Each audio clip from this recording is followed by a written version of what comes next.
Number 1. Alfredo Galán Sotillo, the playing card killer. In the sweltering summer of 1998, Spain found itself gripped by terror as a mysterious gunman prowled the streets of Madrid, targeting seemingly random victims in a killing spree that would earn him one of the most chilling monikers in Spanish criminal history. Alfredo Galán Sotillo, a former Spanish legionnaire with military training and a deep-seated grudge against society, embarked on a campaign of violence that began on January 10, 1998, when he shot and killed a security guard outside a government building in central Madrid. The victim, Francisco Jiménez Martín, was simply performing his duties when Galán approached and fired multiple shots at close range before disappearing into the night. What made this case particularly disturbing was not just the randomness of the attacks, but the psychological signature Galán left at each crime scene. A playing card, specifically a deck card that he would place near his victims, leading investigators and the media to dub him El Asesino de la Baraja, or the playing card killer. Over the following months, Galán struck again and again. His victims including a taxi driver shot in his cab, a young woman killed while waiting at a bus stop, and several others who had the misfortune of crossing his path during his nocturnal hunts through Madrid streets. The Spanish National Police established a massive task force to investigate the serial shootings, deploying hundreds of officers and implementing unprecedented surveillance measures across the capital. Forensic ballistics experts determined that the same 7.65mm pistol had been used in multiple attacks, confirming the work of a single shooter, while criminal psychologists developed a profile suggesting the killer was likely a male with military or law enforcement training, harboring deep resentment toward authority and society at large. The investigation intensified throughout the spring and summer of 1998 as Galán's body count rose to 6 confirmed murders and several additional attempted murders and assaults. The playing cards left at scenes became his twisted signature, a taunt to investigators and a source of terror for Madrid's residents who wondered where he would strike next. Galán's military background proved both a blessing and a curse for investigators. While it gave them insight into his tactical mindset and weapon proficiency, it also meant they were dealing with someone trained in evasion, marksmanship, and operational security. The breakthrough in the case came on July 27, 1998. When police received a tip about a man matching the suspect's description who had been seen in the vicinity of several shooting locations. Officers conducted surveillance and ultimately apprehended Alfredo Galán Sotillo, a 31-year-old former legionnaire who had been dishonorably discharged from the Spanish military and harbored intense anger over his perceived mistreatment. During interrogation, Galán initially denied involvement but eventually confessed to the shootings, revealing a disturbing worldview shaped by his military experiences, personal failures, and a desire to punish what he viewed as a corrupt and unjust society. He described his victims as symbols of the system he despised, admitting that their deaths were less about personal vendetta and more about making a statement against the establishment. The trial of Alfredo Galán Sotillo captivated Spain throughout late 1998 and into 1999, with prosecutors presenting overwhelming forensic evidence linking him to the murders, including the murder weapon found in his possession, ballistics matches, and his own detailed confessions. Defense attorneys attempted to argue diminished capacity due to psychological trauma from his military service, but psychiatrists testified that while Galán exhibited antisocial personality traits and deep-seated anger issues, he understood the nature and consequences of his actions and could distinguish right from wrong. The court heard harrowing testimony from survivors of his attacks, family members of the deceased who described the devastating impact of losing loved ones to senseless violence, and law enforcement officers who recounted the terror that gripped Madrid during the killing spree. In a landmark verdict, Galán was convicted on 6 counts of murder, multiple counts of attempted murder, illegal weapons possession, and various other charges, receiving a sentence of 142 years in prison, though under Spanish law at the time, the maximum time he could actually serve was capped at 30 years. The playing card killer case sent shockwaves through Spanish society, raising questions about how a trained soldier could slip through the cracks and wage war on innocent civilians, and prompting reforms in how the military handled discharges and monitored veterans showing signs of violent ideation. Alfredo Galán Sotillo remains imprisoned in a maximum security facility where he continues to serve his sentence, having become a subject of study for criminal psychologists interested in the phenomenon of spree killers who target strangers as symbols rather than for personal reasons, and his case stands as a grim reminder of how military training combined with psychological instability and societal grievances can create a uniquely dangerous predator. Number 2. Dorothea Puente, the death house landlady. While Dorothea Puente's killing spree had begun years earlier, 1998 marked a significant year in the legal saga of one of America's most notorious female serial killers, as appeals and legal proceedings continued to unfold following her conviction for multiple murders committed at her Victorian boarding house in Sacramento, California. Dorothea Helen Puente, born Dorothea Helen Gray in 1929, presented herself as a kindly grandmother figure who ran a boarding house for elderly and disabled tenants, offering them affordable rooms, home-cooked meals, and a seemingly safe haven in the twilight of their lives. Behind this benevolent facade, however, lurked a calculating killer who systematically murdered her vulnerable tenants, stole their social security and disability checks, and buried their bodies in the garden of her property at 1426 F Street. The pattern that eventually led to her downfall began to emerge in November 1988 when social workers became concerned about a missing tenant named Alvaro Montoya, a mentally disabled man who had recently moved into Puente's boarding house. When police obtained a search warrant and began excavating the property's yard and garden, they made a horrifying discovery. 7 bodies buried in various states of decomposition, wrapped in bedding and plastic, some having been in the ground for several years. The investigation revealed that Puente had been operating her deadly scheme since at least the early 1980s, targeting individuals who were elderly, disabled, mentally ill, or otherwise vulnerable, people who had few family connections and whose disappearances might not immediately raise alarms. Forensic pathologists determined that the victims had died from various causes including drug overdoses, with evidence suggesting Puente had been administering lethal doses of medications, likely mixed into food or drinks, before disposing of the bodies in her garden while continuing to collect their government benefit checks. The victims identified from the property included Leona Carpenter, Dorothy Miller, Benjamin Fink, James Gallup, Vera Martin, Betty Palmer, and Alvaro Montoya, though investigators suspected there may have been additional victims whose remains were never recovered. What made Puente's case particularly chilling was the calculated nature of her crimes. She specifically sought out society's most vulnerable members, people who trusted her to provide care and shelter, only to betray that trust in the most fundamental way by ending their lives for financial gain. When the bodies were discovered, Puente was not immediately at the property. She had fled, prompting a nationwide manhunt that ended when she was recognized and arrested at a Los Angeles motel where she had been staying under an assumed name. The trial of Dorothea Puente began in 1993 and became a media sensation, with prosecutors presenting a mountain of evidence including testimony from surviving former tenants who described suspicious illnesses and the mysterious disappearances of fellow boarders, forensic evidence linking the bodies to Puente's property, and financial records showing she had been cashing the victims' checks long after their deaths. The defense attempted to argue that the deaths were from natural causes and that Puente had simply panicked and buried the bodies rather than report them. But this narrative was undermined by the forensic evidence of poisoning and the systematic pattern of victim selection and financial exploitation. In 1993, Puente was convicted of 3 counts of first-degree murder, though prosecutors believed the actual body count was much higher, and she was sentenced to life in prison without the possibility of parole. Throughout 1998, as she sat in California's Central California Women's Facility, Puente continued to maintain her innocence and pursued various legal appeals,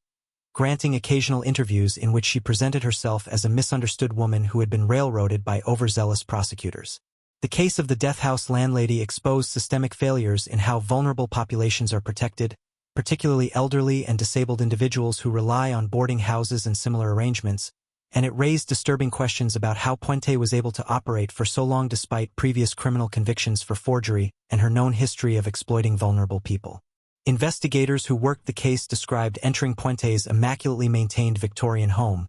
with its cozy common areas and homey decorations, only to uncover the charnel house hidden just beneath the surface,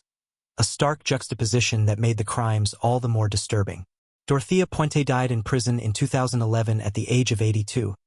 having never shown genuine remorse for her crimes or acknowledged the full extent of her victims, and her case remains a cautionary tale about predators who hide behind masks of respectability and compassion while preying on those least able to defend themselves, a reminder that evil can wear a grandmotherly smile and offer a cup of tea before striking. Number 3. Andrew Cunanan's legacy and the continuing investigation. Though Andrew Cunanan had died by suicide in July 1997, The year 1998 was marked by intensive investigations, psychological autopsies, and attempts to understand how a young man from a privileged background became one of America's most infamous spree killers, culminating in the murder of fashion designer Gianni Versace. Andrew Philip Cunanan, born in 1969 in National City, California, grew up as the youngest of 4 children in a Filipino-American family where his father, a stockbroker and Navy veteran, lavished attention on his intelligent and charismatic son while largely ignoring his siblings. Cunanan attended elite private schools, demonstrated a brilliant intellect with a reported IQ of 147, spoke multiple languages, and moved easily through affluent social circles in San Diego and San Francisco, where he cultivated relationships with wealthy older men and developed an expensive lifestyle funded largely through these connections. Behind the polished exterior, however, Cunanan harbored deep insecurities about his identity, struggled with his father's abandonment of the family amid financial scandal, and increasingly relied on lies and fabrications to maintain his carefully constructed image. The killing spree that would make Cunanan notorious began on April 27, 1997, when he murdered his friend Jeffrey Trail in Minneapolis, beating him to death with a claw hammer in the apartment of another acquaintance, David Madsen. Days later, Cunanan killed Madsen himself, shooting him execution-style on the banks of East Rush Lake in Minnesota, before fleeing in Madsen's Jeep. The murders appeared to be connected to romantic entanglements and jealousies within Cunanan's social circle, but what followed suggested a complete psychological breakdown as he embarked on a cross-country rampage. His third victim was 72-year-old Chicago real estate developer Lee Miglin, whom Cunanan tortured and murdered in Miglin's own garage in a crime of shocking brutality that appeared to have no connection to Cunanan's previous life. After stealing Miglin's Lexus, Cunanan continued east, killing his fourth victim, 45-year-old cemetery caretaker William Reese in New Jersey, apparently for the sole purpose of obtaining Reese's pickup truck. This escalating pattern of violence culminated on July 15, 1997, when Cunanan approached the gates of Gianni Versace's Miami Beach mansion and shot the world-renowned fashion designer twice in the head at point-blank range, a murder that shocked the international community and intensified the already massive manhunt. For 8 days, Cunanan evaded capture while hiding in a houseboat just miles from the Versace mansion, before ultimately taking his own life with the same gun he had used to kill his victims. Throughout 1998, FBI profilers, criminal psychologists, and investigators continued to piece together the puzzle of Andrew Cunanan, conducting hundreds of interviews with people who had known him, analyzing his movements and behavior in the months leading up to the murders, and attempting to understand what transformed a charming, intelligent young man into a ruthless killer. The investigation revealed a complex picture of a deeply troubled individual who had constructed an elaborate false identity, telling friends he was the son of a pineapple plantation owner, that he had attended prestigious universities he never attended, and that he had wealth and connections he did not possess. As his lies began to unravel and the older men who had financially supported him lost interest or cut him off, Cunanan apparently spiraled into a crisis of identity and rage. Psychological experts who studied the case in 1998 suggested that Cunanan exhibited traits of narcissistic personality disorder, borderline personality disorder, and possibly antisocial personality disorder, combined with increasing substance abuse and the stress of his crumbling facade. The Versace murder in particular raised questions about whether Cunanan had specifically targeted the designer out of a desire for infamy, or whether the killing was more opportunistic, though definitive answers died with Cunanan himself. The investigation also examined the law enforcement response, including how Cunanan appeared on the FBI's 10 most wanted list and was the subject of a nationwide manhunt, yet managed to move freely around Miami Beach, even pawning stolen items under his own name. The case exposed failures in interagency communication and information sharing that might have led to Cunanan's earlier capture and possibly prevented Versace's death. Throughout 1998, federal investigators continued to pursue leads about potential accomplices or individuals who might have helped Cunanan during his flight, though ultimately no charges were brought against anyone else. The Cunanan case became a subject of intense media scrutiny and cultural analysis, raising questions about gay identity in the 1990s, the culture of older men providing financial support to younger partners, the pressures of maintaining false identities, and the psychological toll of rejection and perceived abandonment. Families of the victims continued to seek answers throughout 1998, with Versace's partner Antonio D'Amico and sister Donatella speaking publicly about their loss. while the families of Trail, Matson, Miglin, and Reese struggled to understand why their loved ones had been caught in Cunanan's destructive path. The legacy of Andrew Cunanan's crimes extended far beyond 1998, influencing how law enforcement handles interstate manhunts, how the FBI coordinates with local agencies, and how society understands the intersection of identity, deception, and violence, while the unanswered questions about his true motivations and the full extent of his psychological deterioration continue to fascinate and disturb those who study the darkest corners of human behavior. Number 4. Joanna Dennehy, Early Criminal Trajectory. While Joanna Dennehy would not achieve international infamy until her 2013 murder spree in Peterborough, England,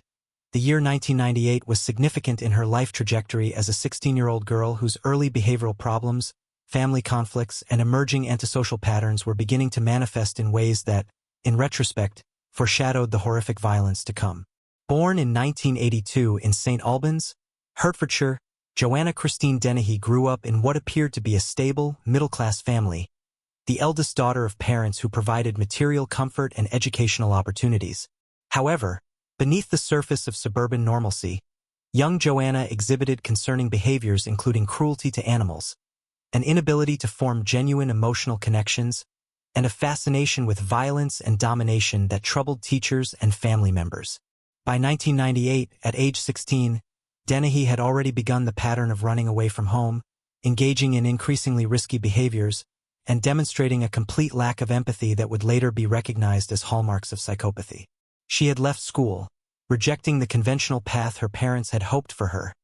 and had begun associating with older individuals involved in drug use and petty crime. While she had not yet committed the murders that would make her one of Britain's most notorious female serial killers, the 16-year-old Dennehy in 1998 was already displaying the personality traits and behavioral patterns that experts would later identify as predictive of extreme violence. Psychologists who would eventually evaluate Dennehy described a young woman with an intense need for control and domination,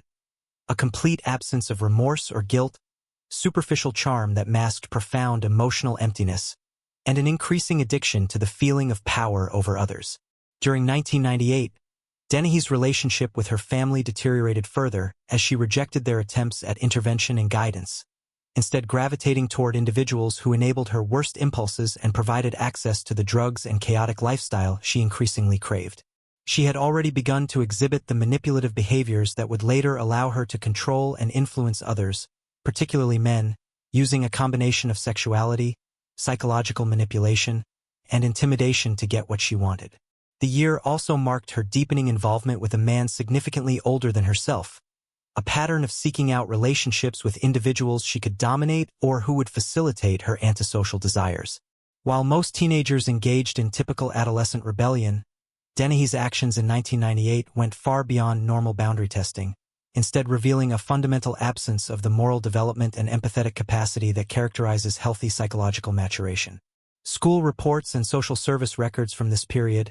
reviewed later by investigators and forensic psychologists, documented concerning incidents including violence toward peers, complete disregard for authority, and statements that suggested homicidal ideation, though at the time these were not recognized as precursors to serial murder. The failure to intervene more aggressively during this period would later be seen as a missed opportunity, though experts note that even with intervention, individuals with Dennehy's particular configuration of personality disorders and psychopathic traits are extremely resistant to treatment and may be among the most difficult populations to rehabilitate. Throughout 1998,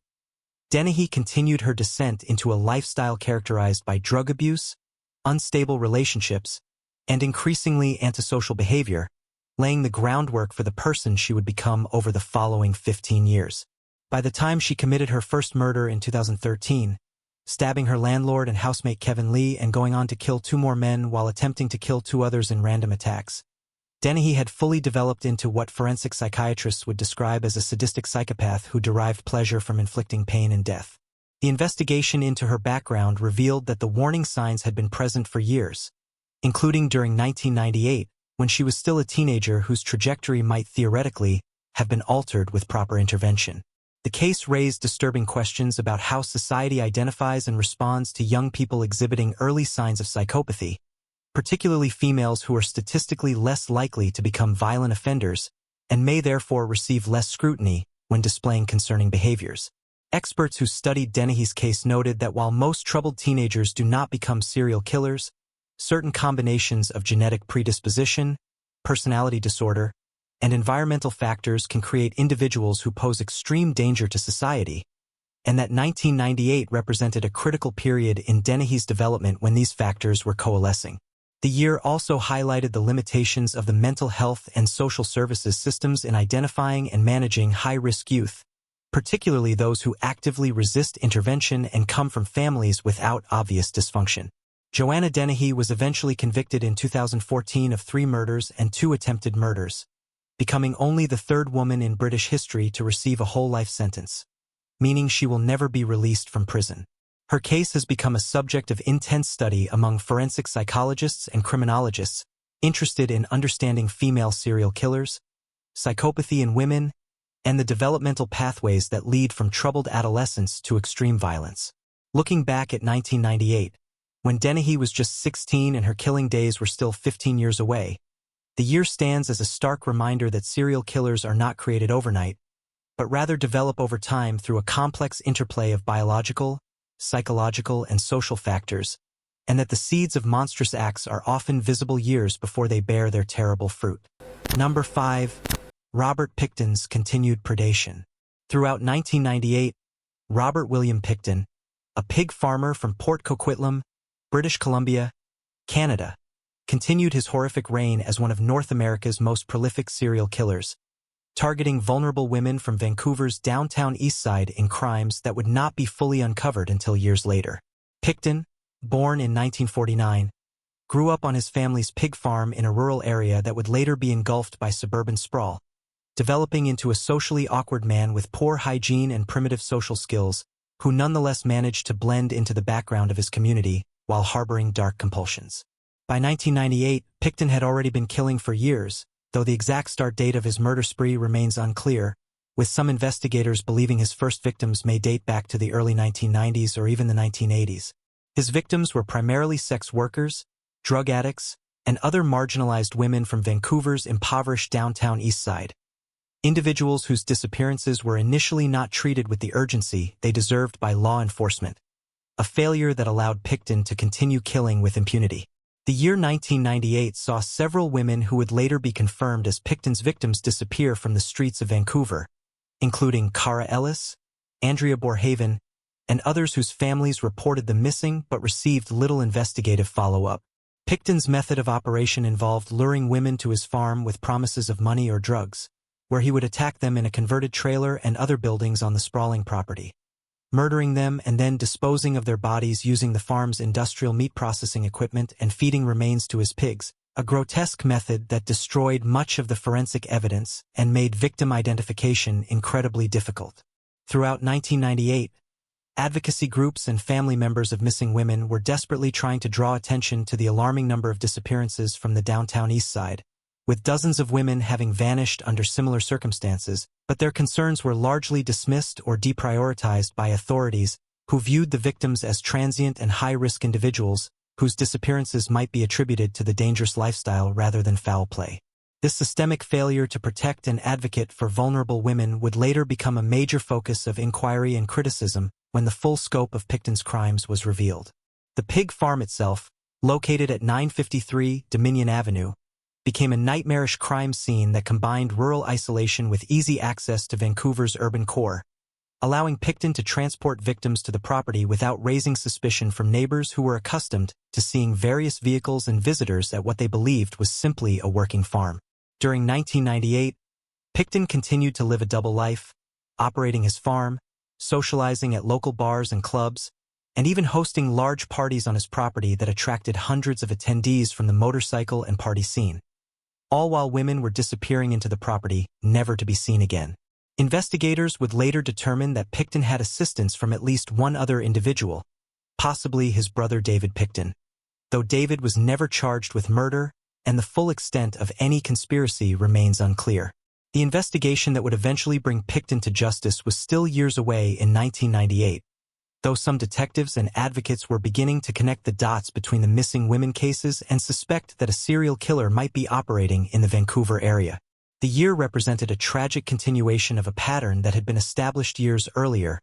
vulnerable women disappearing from the downtown east side at an alarming rate, their families and advocates pleading for help,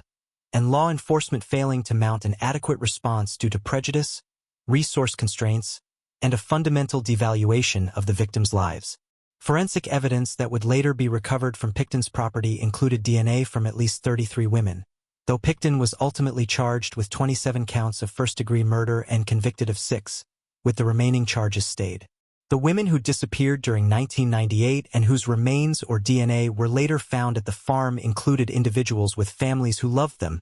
despite the struggles with addiction and survival sex work that had placed them in Pickton's path. The case would later expose deep systemic failures in how Canadian law enforcement handled missing persons cases involving marginalized individuals, leading to inquiries, apologies, and reforms, but for the women who died in 1998, these changes came far too late.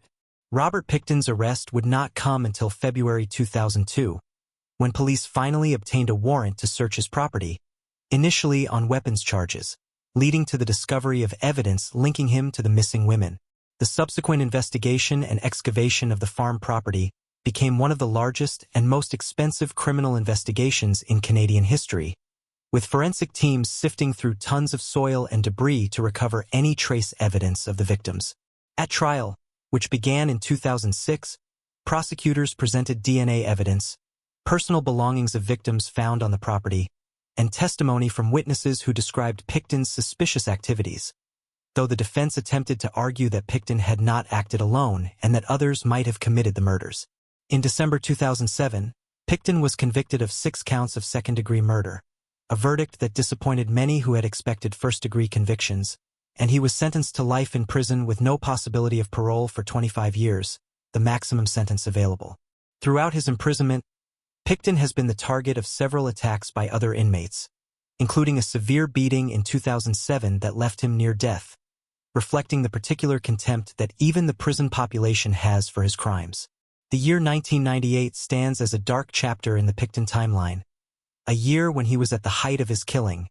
when women continued to vanish from Vancouver's streets, and when the systemic failures that enabled his predation were fully evident yet unaddressed, making it a critical period in understanding how one of North America's worst serial killers was able to operate for so long and claim so many victims.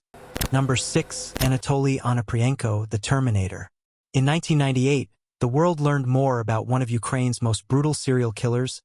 Anatoly Onoprienko, who had terrorized the country from 1989 through 1996 before his capture in April 1996, with his trial and conviction proceedings dominating Ukrainian news throughout 1997 and 1998. Born on July 25, 1959, in the Ukrainian village of Lasky, Onoprienko experienced a traumatic childhood marked by his mother's death when he was 4 years old and his subsequent placement in an orphanage while his older brother was kept by their father, an abandonment that appeared to fuel lifelong rage and resentment. Growing up in Soviet-era state institutions, Onoprienko developed into a physically imposing but emotionally stunted young man who drifted through various jobs and relationships without forming genuine human connections, exhibiting early signs of the violent sociopathy that would later explode into one of the most horrific murder sprees in modern European history. His killing began in 1989 with the murders of 9 people, including entire families shot or bludgeoned to death in their homes, but it was during a 6-month period from December 1995 through March 1996 that Onoprienko reached the height of his depravity,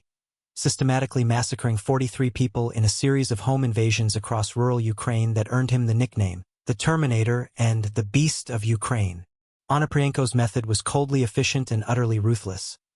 He would identify isolated farmhouses or rural homes, break in during nighttime hours, and systematically murder every person present, including children and even visitors who happened to be there, using a sawed-off shotgun, knives, hammers, and axes to kill his victims before setting fire to the homes to destroy evidence. The randomness of victim selection made the crimes particularly terrifying for rural Ukrainians, as there appeared to be no pattern beyond geographic proximity to major highways that Onoprienko used for his travels, meaning anyone living in the countryside could potentially become a target. Investigators initially struggled to connect the murders, as the scenes suggested the work of multiple perpetrators or organized criminal groups rather than a single individual, but forensic evidence including ballistics and the distinctive pattern of family annihilations eventually revealed the work of one prolific killer. The breakthrough came in April 1996 when police, acting on a tip from a relative of Onoprienko's cousin with whom he had been staying, arrested the 36-year-old at his residence and recovered an arsenal of weapons matching those used in the murders, along with items stolen from victims' homes. During interrogation, Onoprienko confessed with shocking nonchalance to 52 murders, describing his crimes in chilling detail and showing no remorse for the children, elderly victims, and entire families he had annihilated. He told investigators that he believed he was following orders from inner voices, though psychiatric evaluations concluded he was legally sane and understood the nature of his actions, suggesting his claims of hearing voices were likely fabrications to establish an insanity defense. Throughout 1997 and 1998, as Onoprienko's trial proceeded in the Zhytomyr Regional Court, Ukrainians and international observers were stunned by the scale and brutality of his crimes, which included the December 1995 Gerazi family massacre, where he killed a family of 4 including 2 young children, and the January 1996 Bratkovici massacre where he murdered a family of 4 and then killed 5 witnesses who arrived at the scene. The trial revealed the systematic nature of Onoprienko's predation. He would study routes and potential targets, prepare his weapons, execute his attacks with military-like precision, and then return to his normal life as if nothing had happened, displaying a compartmentalization ability that experts found deeply disturbing. Prosecutors presented overwhelming evidence including his detailed confessions, forensic matches between recovered weapons and crime scene evidence, stolen property found in his possession, and testimony from the few survivors and witnesses who had encountered him. The defense attempted to argue mental illness and diminished capacity, presenting psychiatrists who testified about Onoprienko's traumatic childhood and possible psychological disorders. But the court-appointed psychiatric panel concluded that while Onoprienko exhibited personality disorders including extreme narcissism and psychopathy, he was competent to stand trial and criminally responsible for his actions. In March 1999, Onoprienko was convicted of 52 murders and sentenced to death, though Ukraine had imposed a moratorium on executions, meaning he would serve life in prison instead. Throughout 1998, as the trial proceeded and more details of his crimes emerged, criminal psychologists and investigators attempted to understand what had created such a prolific and remorseless killer, examining his orphanage records, interviewing people who had known him, and studying his own statements about his motivations. Onoprienko variously claimed he killed because voices commanded him, because he enjoyed the sense of power, because he wanted to eliminate witnesses to robberies, and because he was cleansing the world, contradictory explanations that suggested a complex mix of psychopathy, narcissism, and possible sadism. The impact of his crimes on Ukrainian society was profound, shattering the sense of rural safety and exposing inadequacies in law enforcement coordination and resources in the newly independent nation struggling with post-Soviet transition. Families of victims attended the trial throughout 1998, seeking answers and justice while confronting the man who had destroyed their loved ones with such casual brutality. Onoprienko showed little emotion during proceedings, occasionally smirking or making grandiose statements about his superiority, behaviors that prosecutors cited as evidence of his dangerous narcissism and lack of rehabilitation potential. The case also raised questions about how Onoprienko had evaded capture for so long despite the massive investigation, with some suggesting that corruption and incompetence in law enforcement had allowed him to continue killing. Following his conviction, Onoprienko was held in various Ukrainian prisons under maximum security, occasionally giving interviews to journalists and researchers in which he attempted to present himself as a victim of circumstance and his upbringing, narratives that experts dismissed as typical psychopathic self-justification. Anatoly Onoprienko died in prison on August 27, 2013, from heart failure, having served 14 years of his life sentence and never showing genuine remorse for the 52 lives he took. The year 1998 represented a critical period in the Onoprienko case as Ukrainian society grappled with the reality of having harbored one of Europe's most prolific serial killers, as the legal system worked to ensure justice for the victims, and as experts attempted to understand how the abandoned boy from Lasky had become the beast of Ukraine, a man capable of murdering entire families including infants and children without the slightest hesitation or remorse, leaving a legacy of trauma that continues to affect surviving family members and the broader Ukrainian psyche decades later. Number 7. Marc Dutroux and the ongoing Belgian crisis. The year 1998 marked a critical period in the aftermath of one of Belgium's most shocking criminal cases,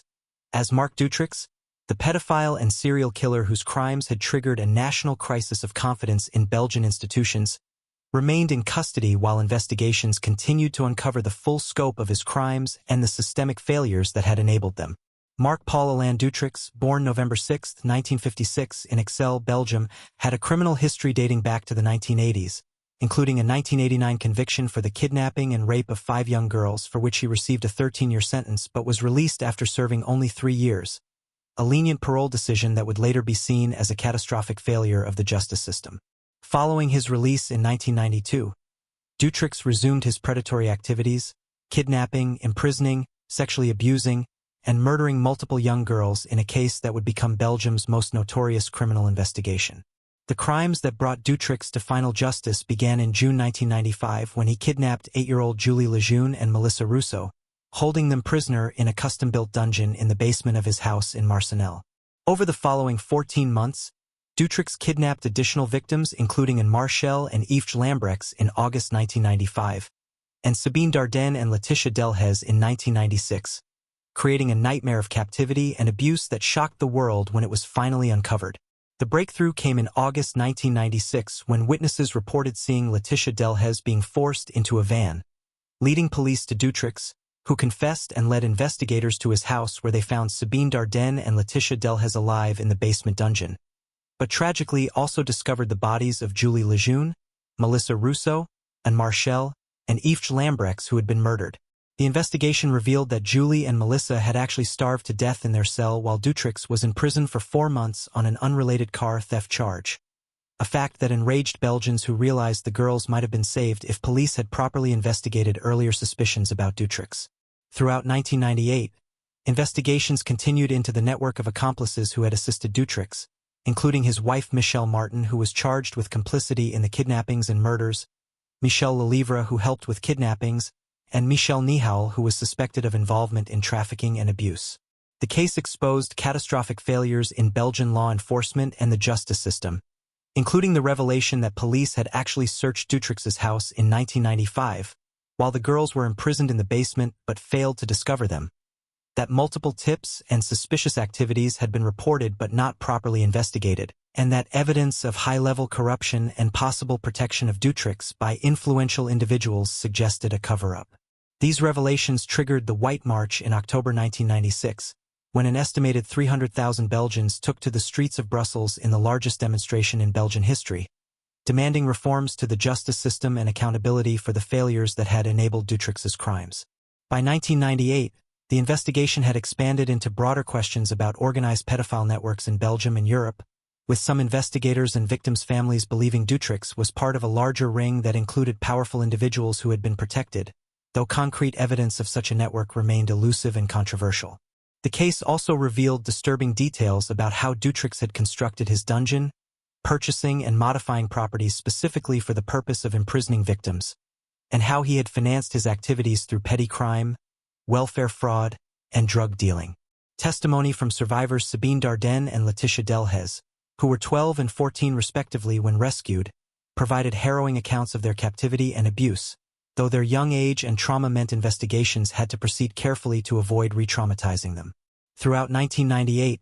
Belgium remained traumatized by the case, with ongoing protests, political fallout including the resignation of officials deemed responsible for the failures, and a national reckoning with how such horrors could have occurred in a modern European democracy. The investigation into Dutroux's background revealed a troubled childhood marked by family dysfunction, early criminal behavior, and a complete lack of empathy or moral development,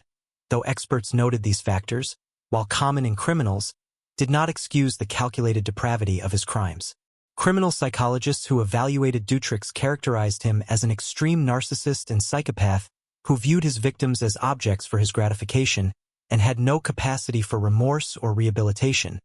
making him among the most dangerous types of offenders. The trial of Marc Dutroux would not begin until 2004, due to the complexity of the case, the number of victims and accomplices, and legal challenges, but throughout 1998 prosecutors were building the case that would eventually result in his conviction on multiple counts of kidnapping, imprisonment, rape, and murder. The year also saw continued searches of properties associated with Dutroux, with investigators finding additional evidence of his crimes and attempting to determine if there were additional victims whose bodies had not been recovered. Families of the murdered girls, particularly the Rousseaus, Lejeunes, Marchels, and Lambrechts,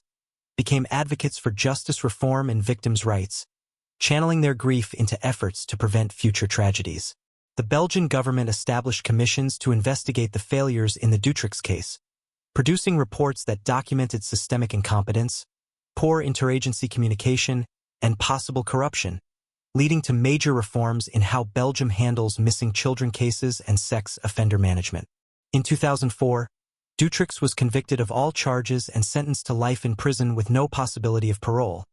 while his accomplices received varying sentences, including Michel Martin, who was convicted of complicity and sentenced to 30 years. Marc Dutroux remains imprisoned in Belgium, where he has been denied parole multiple times, with authorities making clear he will likely die in prison given the nature of his crimes and his continued danger to society. The year 1998 represented a turning point in Belgian society, as the country confronted the reality that its institutions had failed its most vulnerable citizens in the most catastrophic way possible, that a monster had operated in plain sight despite multiple warning signs and opportunities for intervention, and that meaningful change was necessary to prevent future tragedies, making the Dutroux case not just a story of individual evil but of collective failure and the painful process of institutional reckoning and reform. Number 8. Harold Shipman's final year of predation. Throughout 1998, Dr. Harold Frederick Shipman, a respected general practitioner in Hyde, Greater Manchester, England, continued his horrific career as Britain's most prolific serial killer,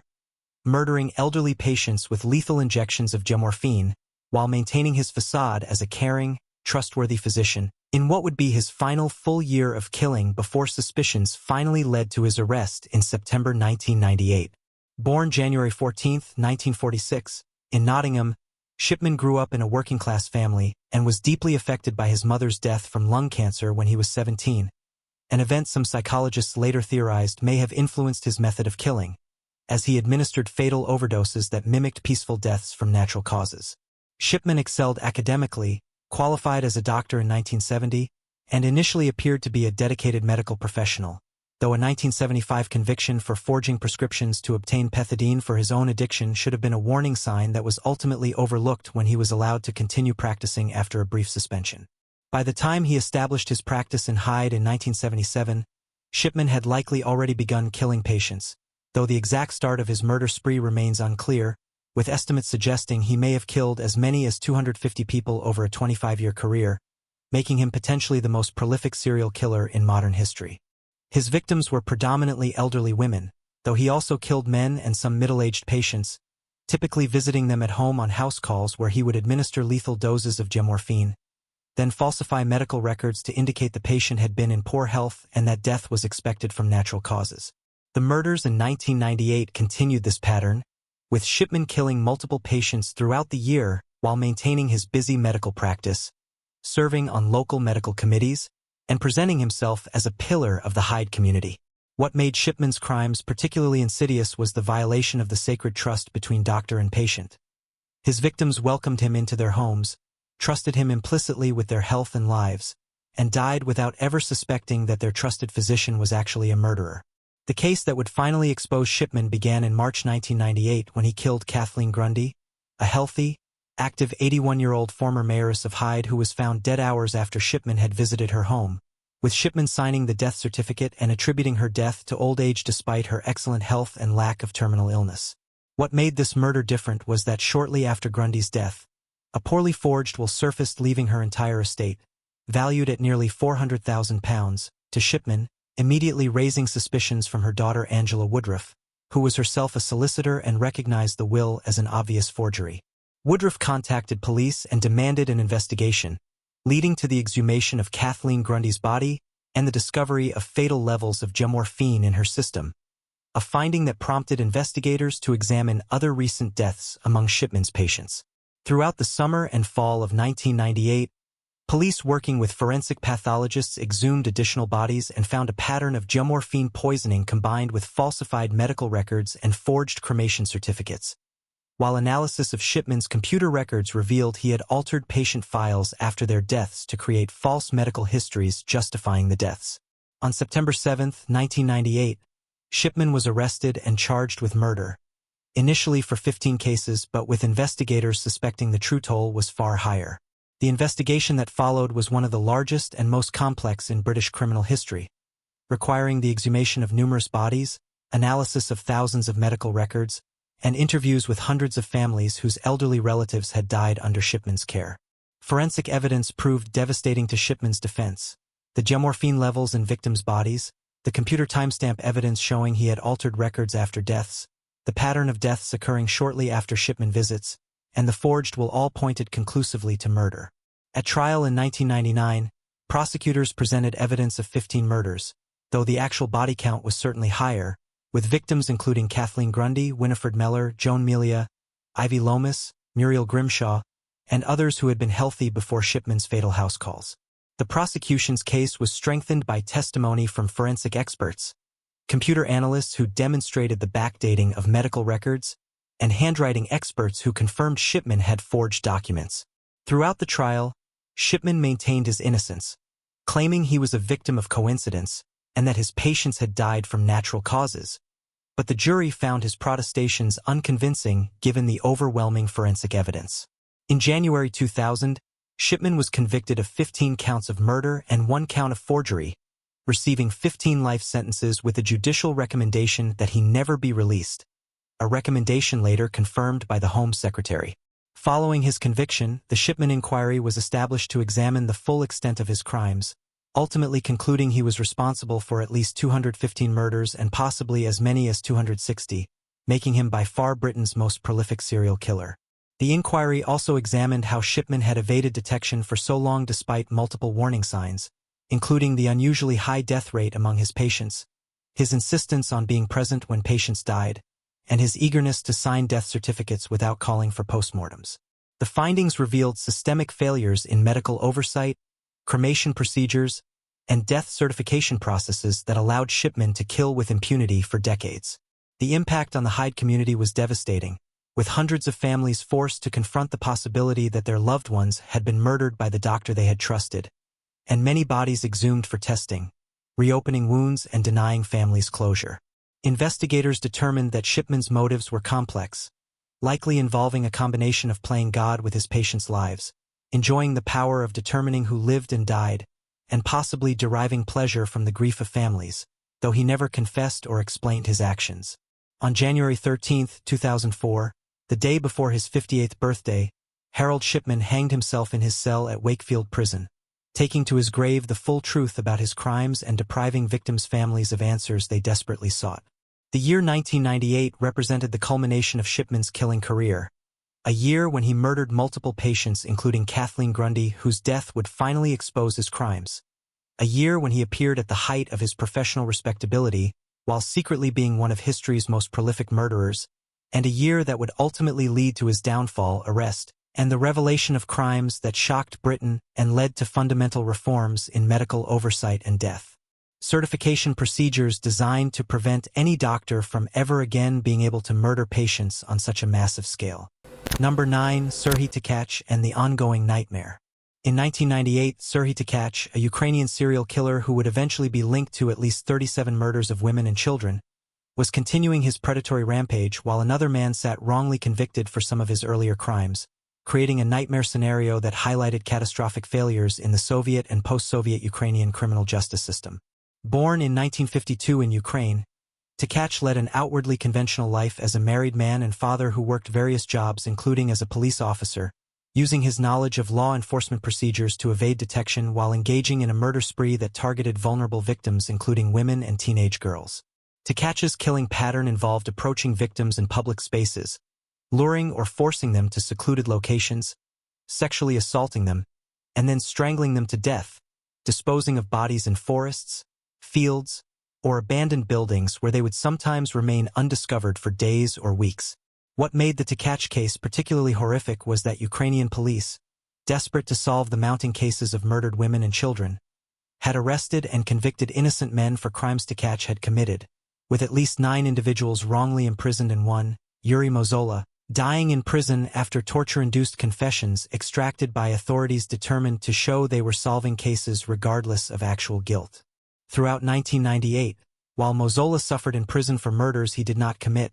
Tkach continued killing, demonstrating the actual perpetrator was still at large, though police either failed to recognize this or deliberately ignored the implications to avoid admitting their errors. The year saw multiple victims fall prey to Tkach, including teenage girls walking home from school or running errands for their families, women traveling alone, and other vulnerable individuals who had the misfortune of encountering a predator who understood how to select victims whose disappearances might not be immediately investigated or whose murders might be attributed to different perpetrators. Tkach's background as a former police officer gave him insights into investigative procedures, allowing him to avoid leaving obvious forensic evidence, to understand how police would approach crime scenes, and to manipulate circumstances to mislead investigations. His murders spanned multiple jurisdictions across Ukraine,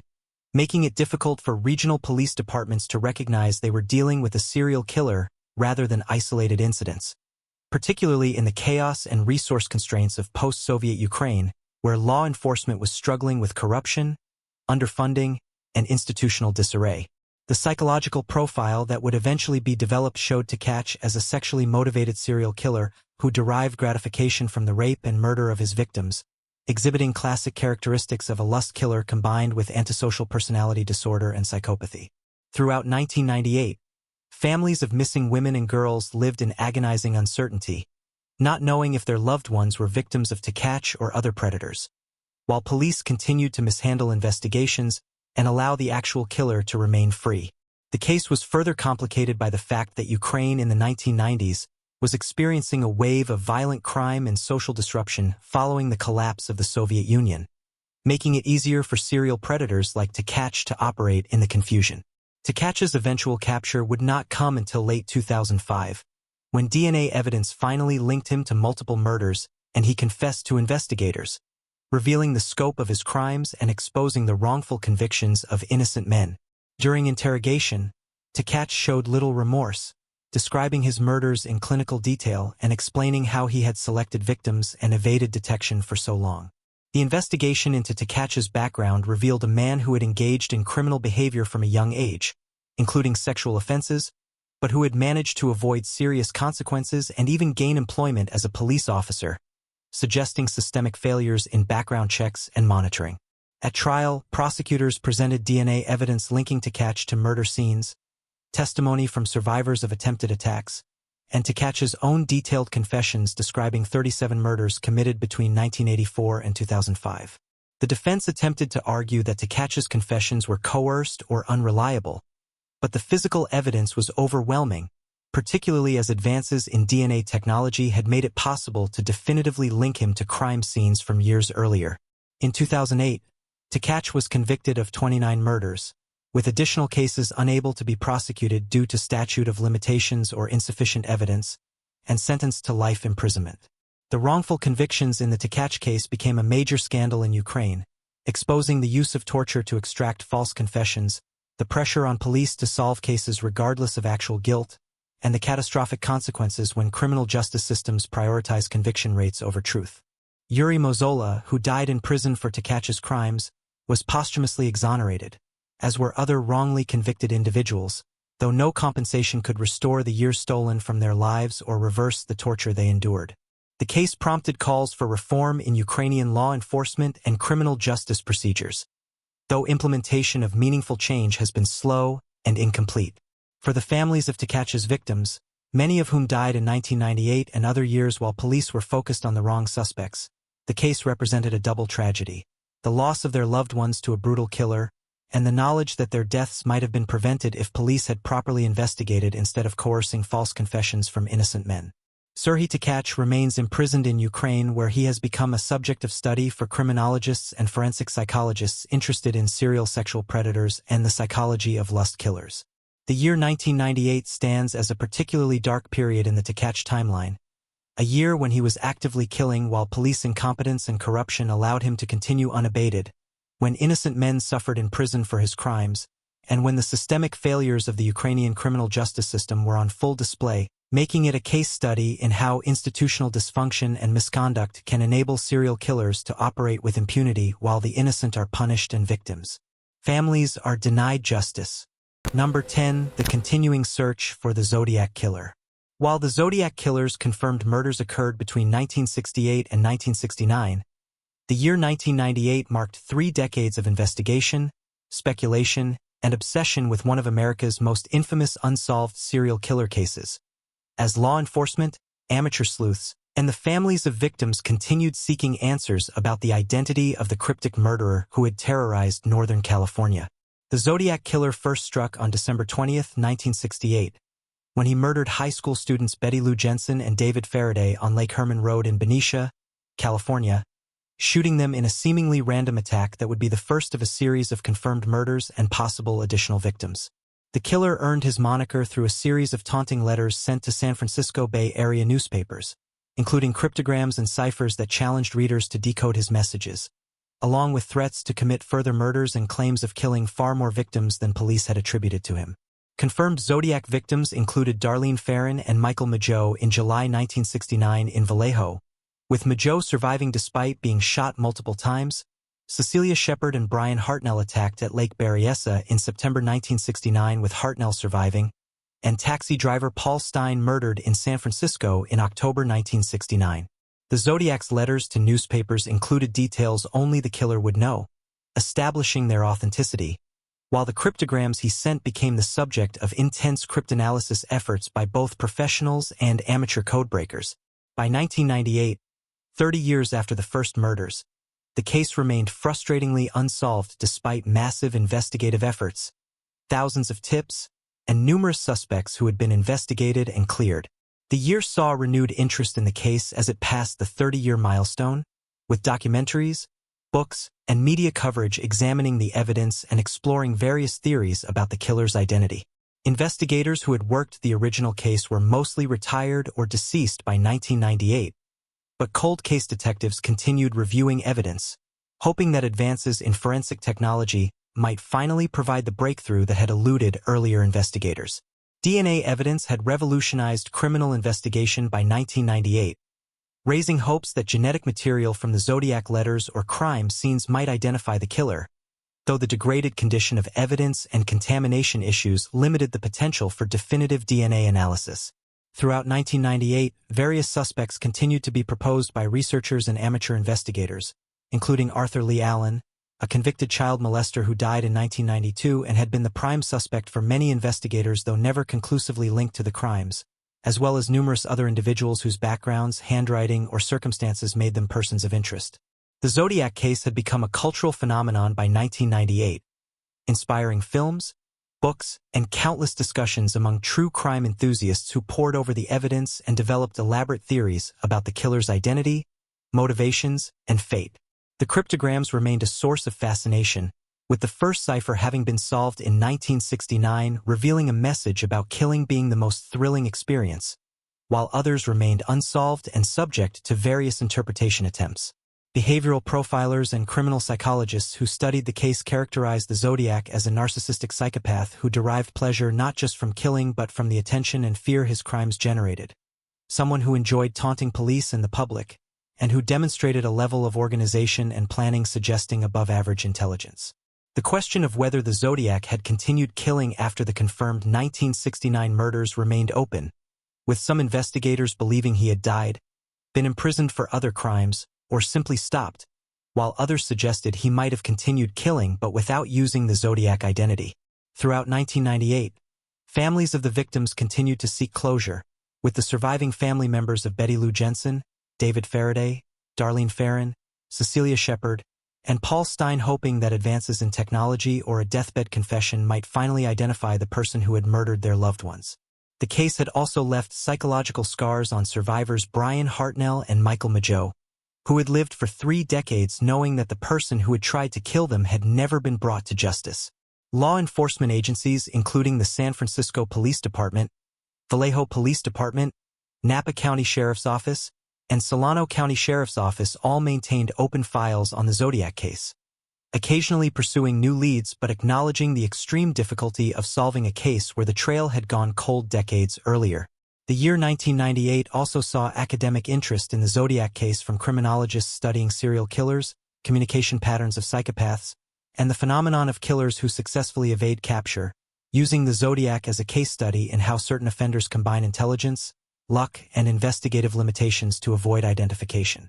Theories about the Zodiac's identity ranged from credible suspects with circumstantial evidence to wild speculation about celebrities, military personnel, or even multiple killers operating under the same identity. The letters themselves, with their distinctive handwriting, unusual spelling, and cryptic symbols, became subjects of intense analysis, with experts attempting to discern clues about the writer's education, profession, psychological state, and personal history. By 1998, the reality that the Zodiac Killer was likely either dead or elderly raised the possibility that the case might never be definitively solved, though investigators held out hope that someone with knowledge might come forward or that new forensic techniques might crack the case. The Zodiac's last confirmed communication was a 1974 letter, leading many to believe he had either died, been incarcerated, or ceased his activities around that time. The case represented a failure of the criminal justice system to protect citizens and bring a murderer to justice, though investigators noted that the Zodiac operated during a period before modern forensic techniques, coordinated databases, and the technological tools that would later revolutionize criminal investigation. Throughout 1998, the Zodiac case remained one of the most famous unsolved mysteries in American criminal history, a cautionary tale about the limitations of investigation even in high-profile cases, and a reminder that some killers, through a combination of careful planning, luck, and timing, managed to evade justice despite massive efforts to identify them. The year also marked continued debate about the Zodiac's claimed victim count, with the killer asserting in letters that he had murdered as many as 37 people, though police could only confirm 5 deaths and 2 survivors, raising questions about whether he was inflating his toll for psychological effect or whether additional unsolved murders might actually be his work. Families of victims from other unsolved cases in the Bay Area during that period continued to wonder if their loved ones might have been Zodiac victims, adding to the tragedy and uncertainty surrounding the case. As 1998 drew to a close, the Zodiac Killer case remained open but effectively cold, a source of ongoing fascination and frustration for true crime enthusiasts, investigators, and families seeking answers that might never come, representing both the enduring mystery of an unidentified serial killer and the sobering reality that even in modern times with advanced technology and dedicated investigators, some criminals manage to commit horrific acts and disappear into anonymity, their identities and ultimate fates remaining unknown despite decades of effort to unmask them and bring them to justice for the terror they inflicted and the lives they destroyed.